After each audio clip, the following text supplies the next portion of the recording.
One of the objections I get when I talk about alpha male 2.0, or frankly any alpha male 2.0, alpha male versus beta male, and I use those terms, is someone will come onto one of my websites and say, alpha male doesn't exist. There's no such thing as an alpha male in nature. If you study so-and-so biologist who studied wolves, Okay, two things. Okay, number one, I am not talking about wolves. I am not talking about bears or lions or gorillas or any of that happy shit. Okay, I'm talking about human beings. I'm talking about you and I'm talking about me. I'm not talking about whales. I'm not talking about biology. I'm talking about, this is the second thing, I'm talking about specific types of men. So I saw a while back, someone else was saying this exact thing. There's no such thing as alpha male in nature. There's no such thing. So you couldn't even use that word. You shouldn't use that word. It was on the Joe Rogan podcast, and it was Adam Conover, who I generally like, but he was saying the same stupid shit. We shouldn't call them alpha males. We shouldn't call them beta. There's no such thing as a beta. There's no such thing as an alpha. Okay. Get rid of those words for a second. Forget about the wording and the terms. We are discussing different types of men. So get the word alpha male out of your head for a minute. Okay. That word's gone. Okay. It's gone. Delete it from your vocabulary for a second. Whether or not there's an alpha male in society, whether or not that's a correct term to use. Whether or not you think there's such thing as alpha males, there is a type of man who is stronger, more confident, more successful, more masculine, more dominant, right? There are those types of men, right? Or are all men the same? No. There's a type of man like that, okay? Now there's another type of man.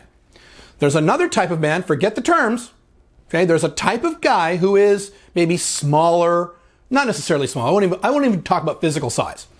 A type of man who is quieter, more timid, more emotional, more submissive, less of a risk taker, more touchy, right?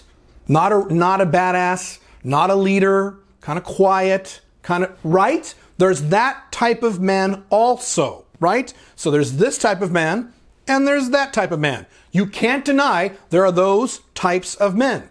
All I am doing, and all most of society is doing, is assigning a word to describe this type of guy and a word to describe this type of guy. So the word I use is alpha male for this type of guy and beta male for this type of guy. Now, if you don't like that word, then fine. Call it something else. Call this guy dingle schlongle and call this type of guy weeblewong.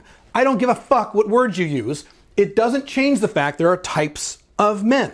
Now, what I've done is I've taken this a step further. I've taken the alpha male and I've split them out into two categories. So both these types of men in both these categories are strong, confident, successful with women, successful in life, dominant men, masculine men, okay? They're both that type of guy. The difference is this type of guy is outcome dependent. He is strongly concerned about what other people do or say, people in his life and people out in society. He is very, very concerned about this. So when people don't do what they're told, when people don't behave the way he thinks they should behave, he gets really fucking pissed off. When people behave themselves, in other words, when people do what he thinks is appropriate, what he thinks they should do, then he's happy.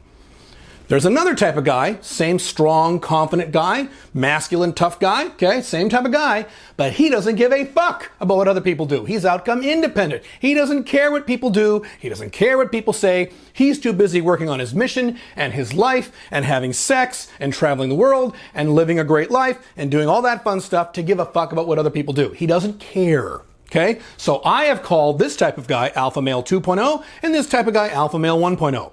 Again, you may hate those two terms, and that's fine. I don't care. I'm an alpha male 2.0, so I don't give a fuck what you say or what you call these two types of men. I'm just saying and acknowledging a fact that there's this type of man and there's this type of man. I've chosen a word for this and a word for this. You can choose different words, but you can't deny there's these kinds of men and these kinds of men. By the way, this also applies to women. I have 3 different classifications for women. You may not like the terms I use for these women, and that's fine. I call them dominant, submissive, independent. Now, if you don't like those terms, if you think those terms are terrible, then don't use them. But there are women who are stronger, tougher, more masculine, more dominant, who boss their boyfriends around. There's other women who are quieter, more submissive. They don't like to take charge. They're more comfortable when other people take charge for them, make the big decisions. And there are other women who don't give a fuck about either one and can just kind of do their own thing. There are those kinds of women and these kinds of women and these kinds of women. It doesn't matter what we call them. All that matters is that there are those types of people. And unfortunately, we have a thing called human language where we need to assign terms to certain types of people in order to communicate. If you hate that reality, well, that's your fucking problem. We have to assign words for these things. So if you ever see anyone saying there's no such thing as alpha, there's no such thing as beta, get off the fucking terms and just say there's a type of man like this and there's a type of man like that, and that's a fact.